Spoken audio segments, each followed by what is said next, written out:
Okay, let's unpack this. Today's deep dive is all about decoding the language of your skin. Like, what is your skin actually trying to tell you? It's fascinating, isn't it? We often just, take our skin for granted, but it's constantly working and communicating. Yeah. We've pulled together a stack of sources for this dive, including one called Decoding Your Skin's Language, to really get under the hood, so to speak. And our mission is pretty simple. Based only on what these sources say, we want to understand how your skin works, what affects it, how you can tell what it needs, like right now, Hmm. and crucially, how to spot the difference between just a normal change and something that actually needs attention. Think of it as a shortcut, maybe. A shortcut to understanding your body's largest organ without having to read everything yourself. Exactly, because your skin isn't just packaging. Not at all. It's this incredibly sophisticated system. It's performing vital jobs every single second. And honestly, when you dig into what's happening just below the surface, it's kind of mind-blowing. Okay, I'm ready. Get ready for some surprising facts, you said. Definitely. So it's Secret Life. Where do we even start? I mean, it's the body's largest organ, right? That's the headline fact. It is.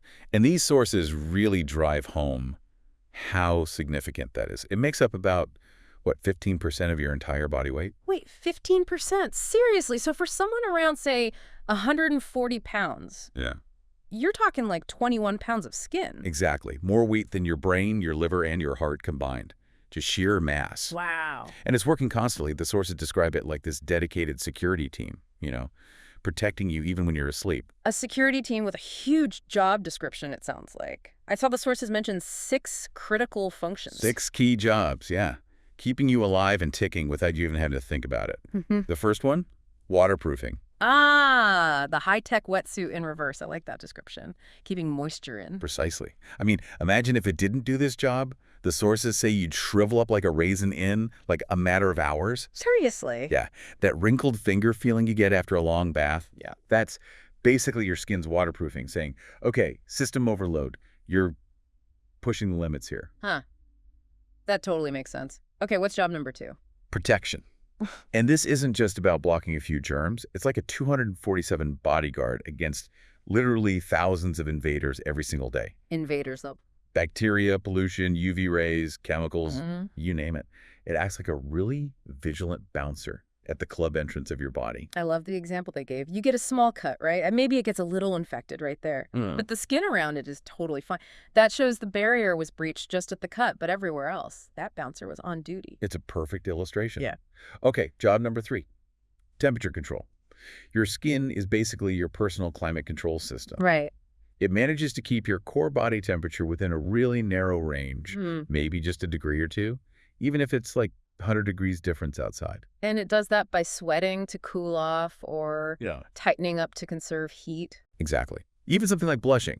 That's your skin's temperature system responding to stress. Your internal temp might tick up slightly, and boom, the skin dilates blood vessels to release that excess heat.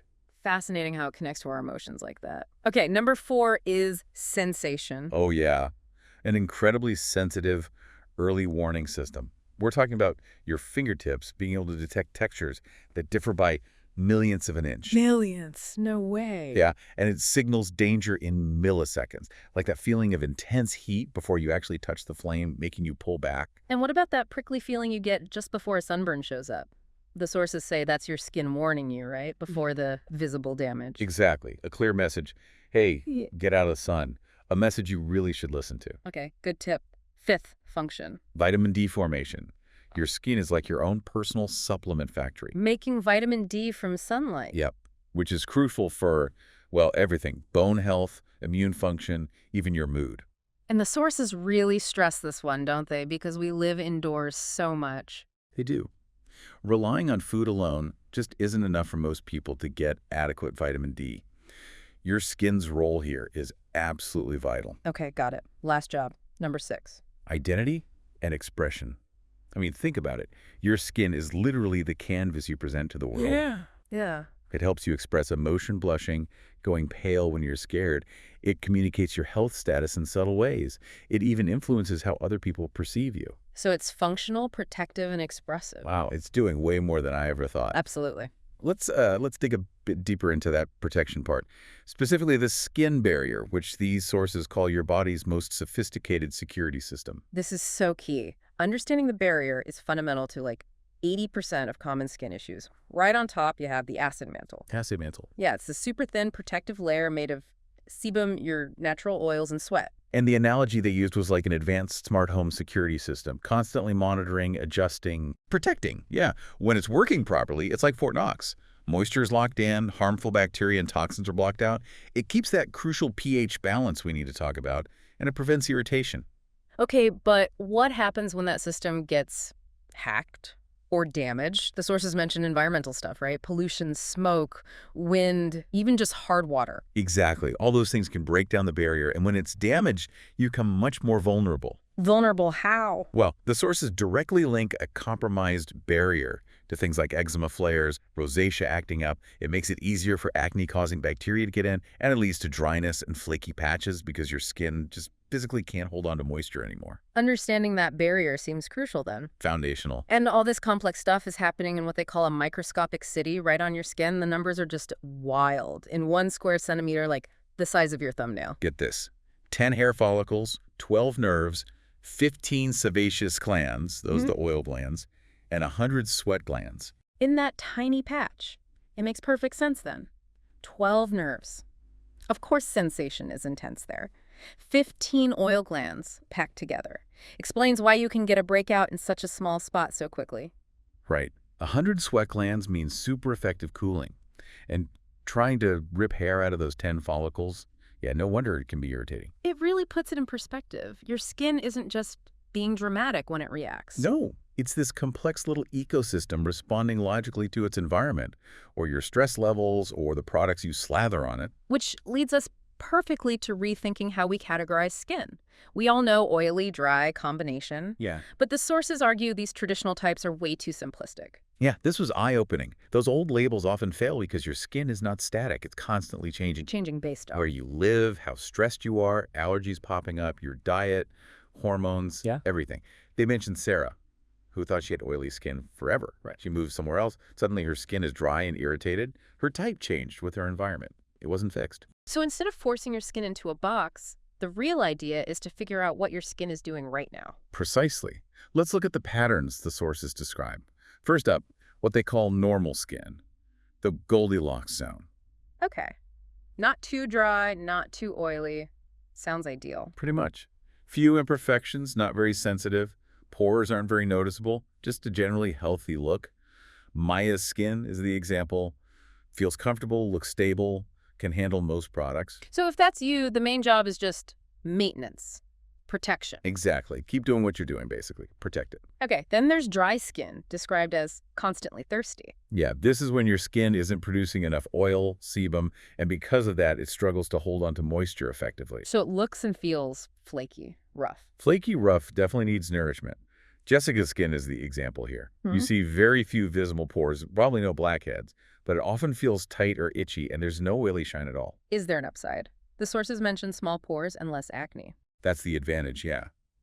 The downside is it can be more prone to showing those visible signs of aging like fine lines a bit earlier because it lacks that natural plumping effect from the oils. And what causes it? The sources list things like harsh soaps, stripping shampoos, really abrasive scrubs, too much sun, pollution, things that damage that barrier we talked about. Got it. Okay, flip side, oily or acne-prone skin. Too much of a good thing. Right.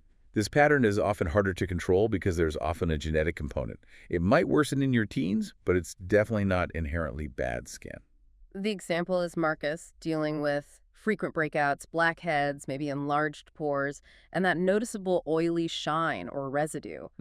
But the too much of a good thing part, there's an upside. Absolutely. Those natural oils are actually great protectors for the skin barrier, and they provide some natural anti-aging benefits. Oily skin might stay looking more youthful for longer. Interesting. And it changes, right? Not always oily. Definitely not constant. It changes with seasons, weather. It can get worse with hormonal shifts, stress, heat, humidity, even spicy foods or hot showers for some people, or using the wrong, maybe pore clogging products. Okay. Then combination skin, the one that can't make up its mind. Yeah. Pretty much what it sounds like. Dry or normal in some spots, oily in others. The classic is the oily T-zone forehead, nose, chin, but maybe dry or normal cheeks. Like Emma in the example, right? Oily T-zone, but dry patches elsewhere. Exactly. And for her, the key is targeted care. You can't treat the whole face the same way. So using different products on different areas, like something for oil control on the T-zone and a richer cream on the dry bits? Precisely. Maybe a BHA product for the oily parts, an ice cream for the dry parts? Makes sense. And the last pattern, sensitive skin. This one speaks up loudly. Yeah, this describes skin that reacts easily. It might burn, sting, itch, or turn red and bumpy really quickly when exposed to certain products or even environmental triggers. Rachel's reaction to a new serum is the example. Just immediate redness and irritation. Classic sensitive skin reaction. The sources point out that sensitive skin is often fundamentally inflamed skin. Sometimes it's triggered by allergies, which might need some detective work, maybe patch testing. And the main advice for sensitive skin, regardless of whether it's also dry or oily underneath, Gentleness is paramount. Find gentle, ideally fragrance-free products. Avoid anything harsh or abrasive. Listen to those loud signals it's sending. Okay, so those are the patterns. How do you actually figure out which one fits your skin right now? Forget the online quizzes you said. Use observation and science. Right. The sources give two simple, practical tests. First, the bare-faced method. They call this the gold standard. Okay, gold standard. What do you do? Wash your face gently, just with warm water. Pat it dry. Mm-hmm. And then just wait for about 30 minutes. Don't put anything on it at all. And then? Then you closely examine your skin in good light. Look for shine or oiliness. Where is it? Just the T-zone, everywhere. Nowhere. How does it feel? Tight, comfortable. Why does waiting 30 minutes work? It lets your skin return to its natural baseline state after cleansing, without any products influencing how it looks or feels. Gives you a truer picture. Okay. What if you don't have 30 minutes? Is there a quicker way? Yeah, the blotting sheet method. Quicker assessment. Blotting paper, right. Exactly. Gently pat a blotting sheet on different areas, forehead, nose, chin, cheeks. Then hold it up to the light. And what are you looking for? If there's hardly any oil or none, you're probably looking at a normal or dry pattern. If the sheet picks up significant oil from all areas, that points to oily. If you only see oil from the T-zone, that's your classic combination pattern. And for both tests, the sources say do a touch and feel test too. Definitely. Don't just look. Pay attention to the texture. Does it feel smooth, rough, bumpy? How comfortable is it? Any tightness? How does it seem to be reacting to just the air around you? So combining looking, blotting, and feeling gives you the best picture. Gives you a much more accurate snapshot of what your skin is actually doing today, not what some quiz decided for you years ago. Okay, this is super helpful. So once you have a better handle on your skin's current behavior, the next big question is, how do you tell the difference between just a normal little blip and something that's actually, like, concerning? Right. This is crucial. The sources use this story about Alex and Jordan to illustrate the point. What happened? Well, Alex totally freaked out about a single pimple that was obviously just from stress and went away in a few days. Totally normal. Okay. Jordan, on the other hand, had a mole that was slowly changing, but he kind of ignored it, brushed it off. Turned out it was something serious that needed treatment. Ah, okay. So it highlights how we can worry about minor things, but maybe miss the real warning signs. Exactly. So let's break down what the sources say is completely normal fluctuation. Your skin has natural rhythms. Daily rhythms first. Yeah. Like your skin might feel a bit tighter in the morning because you lose moisture overnight while sleeping. It might get oilier towards the end of the day as your glands have been active. Getting a bit red right after cleansing, that's usually just increased circulation, totally normal. Minor texture variations day to day, that's just normal cell shedding. What about longer rhythms, monthly or hormonal ones? Big time, especially for people who menstruate. The sources point out a common pattern. The week before your period, you might notice increased oiliness, maybe more breakouts. Right. During your period, skin might actually become more sensitive or even drier. And often, mid-cycle, around ovulation, is when skin looks and feels its best. And this links to adult acne, too. Often, yes. Adult acne frequently follows these hormonal rhythms. It might show up more on the jawline, lower cheeks, be more cystic, and flare, specifically before or during your period. That pattern is a clue. It's hormonal. Okay. And then there are